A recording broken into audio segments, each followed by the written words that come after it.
On voit que, durant l'année 2022, la Chine a proposé à plusieurs reprises, des idées, comme pendant le G20, une initiative mondiale pour le développement ou encore, des élargissements sur des notions, déjà existées auparavant. Par exemple, la communauté, de destin commun pour l'humanité.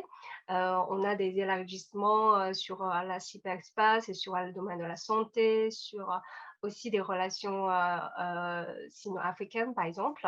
Donc, pour vous, quelles sont, les particularités de ces initiatives?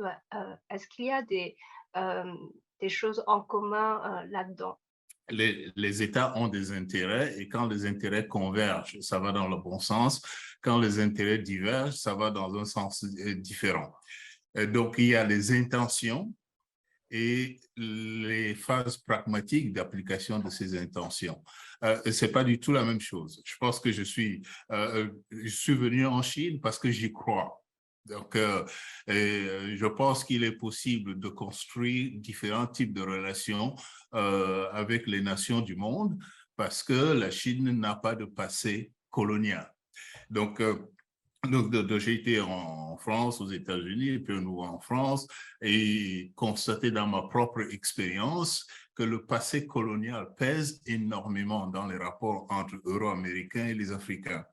Donc, donc j'ai fait le choix, en faisant pas mal de sacrifices en quittant la France, de venir en Chine parce que j'estimais que l'absence de passé colonial de la Chine nous permettrait peut-être de travailler d'égal à égal en dépit d'énormes différences de richesse, Mmh. dans le respect de la diversité culturelle et qu'il était possible dans ces circonstances-là de s'entendre sur l'avenir de l'humanité et essayer de construire des relations sur des bases nouvelles. Mais comme dans toute construction, ce qui me semble important, c'est d'accepter de mettre en place des dispositifs de résolution de conflits. Parce qu'il n'y a pas de mariage parfait, ça n'existe pas. Donc, il faut que dans nos relations, on accepte qu'il y ait des ratés et qu'on mette en place des mécanismes pour résoudre ces ratés qui sont absolument incontournables dans les relations humaines. Donc, c'est un peu comme ça que je pense cela. C'est une très, très bonne initiative. Je pense qu'il faut mettre l'accent sur les rapports pacifiques entre nations, mais il ne faut pas être naïf en pensant que les nations vivent pacifiquement en permanence. La paix éternelle, c'est une vue de l'esprit, ça n'a jamais existé. Je partage l'analyse du professeur Roll sur le passé colonial, car le passé colonial pèse lourdement dans les relations internationales d'aujourd'hui. Il ne faut pas oublier ça. Il ne faut pas oublier ça. Et non pas seulement parce que la Chine n'a pas d'histoire de colonisation, mais la Chine a failli être colonisée par les puissances européennes comme le continent africain. Ils ont essayé de coloniser la Chine, ils n'ont pas réussi parce que la Chine est trop grande. La Chine est trop grande, la Chine est une masse invincible. Alors ils ont essayé, finalement ils ont abandonné, ils ont créé, en créant quelques concessions sur la côte de la Chine. Hong Kong, Macao, ce sont des concessions. Ils ont créé des concessions, mais ils n'ont pas réussi à complètement coloniser la Chine, contrairement à l'Inde. Ils ont complètement colonisé l'Inde. C'est pour cela que la Chine, de ce point de vue, partage le sentiment des pays en développement, des pays qui ont été anciennes colonies des puissances occidentales. Voilà. Est-ce que par, des initiatives chinoises comme, des développements inclusifs, l'idée que, le monde, enfin tout le monde peut développer en même temps, peut être tous gagnants, est-ce que ça va être une idée un peu différente que, les anciennes logiques de rivalité? Olivier, quel est votre avis là-dessus? Ben, moi, je pense que d'un point de vue plus récent, c'est vrai, je suis d'accord avec les deux professeurs, mais je vais parler en termes un peu plus récents et en termes que jeunes. Je pense que cette toile géopolitique a aussi, je ne dirais pas réenchéri, entre guillemets, a pris le cas Afrique, a remis le cas Afrique sur la scène internationale, mais il faut aussi regarder d'un point de vue interne. beaucoup d'Africains, les Africains, d'un point de vue intérieur, ils prennent conscience déjà du fait que, quelle que soit la race, quelle que soit la provenance, quel que soit le degré de développement, nous appartenons tous à la même humanité.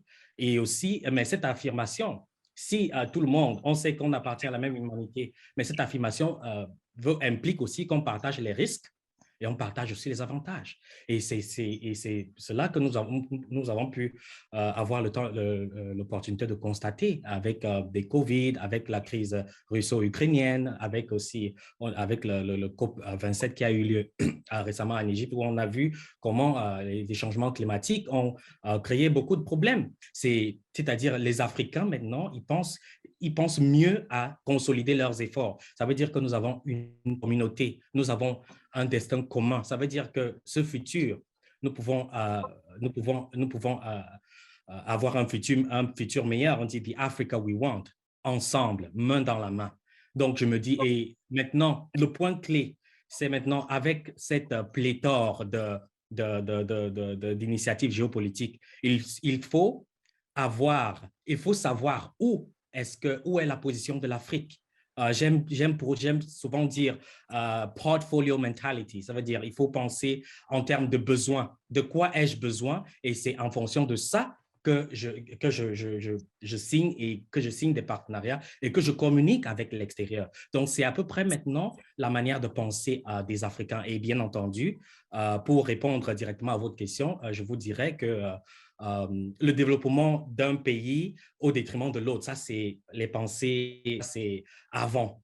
Mais maintenant, il y a un petit changement au niveau des perceptions, surtout pour nous jeunes. Donc, en gros, c'est cela. Monsieur Ding, enfin, finalement, quelle est, selon vous, la racine culturelle où la Chine a avancé ses idées, enfin, toujours ces idées de développement inclusif ou de développement commun ou est-ce qu'il y a une racine culturelle là-dedans? Et bien sûr, il y a une racine culturelle profonde dans tout cela, parce Pouvez-vous que nous présenter brièvement? en fait, on est en train de construire une société chinoise dite de moyenne aisance. Et le terme d'une société de moyenne aisance découle d'une réflexion de Confucius, il y a plus de 2500 ans. Donc, Confucius avait dit à l'époque que la société chinoise connaîtra 2 étapes de développement dans l'avenir.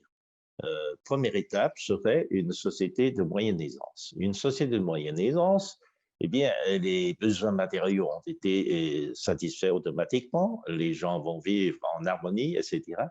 Et l'étape suprême, à la fin, ce serait l'harmonie suprême. L'harmonie suprême, ce serait le dernier stade de l'évolution de la société chinoise. Donc, ce genre de description ou ce genre d'idéal de développement de la société chinoise correspond plus ou moins aux descriptions de Karl Marx. Lorsque Karl Marx parle de différentes étapes du développement de la société humaine, pour finir par le communisme, etc. Vous voyez, ce n'est pas une coïncidence que la Chine ait accepté le modèle marxiste ou le modèle aussi facilement, parce que ça correspond un peu aux anciennes idéales des philosophes chinois. Il y a plus de 2500 ans. Donc tout cela, on trouve une racine culturelle profonde, une similitude de pensée et de l'avenir. Et maintenant, si on veut construire une société, une communauté de ces combats, c'était un peu pour répondre aussi à ce genre d'aspiration de nos ancêtres philosophes.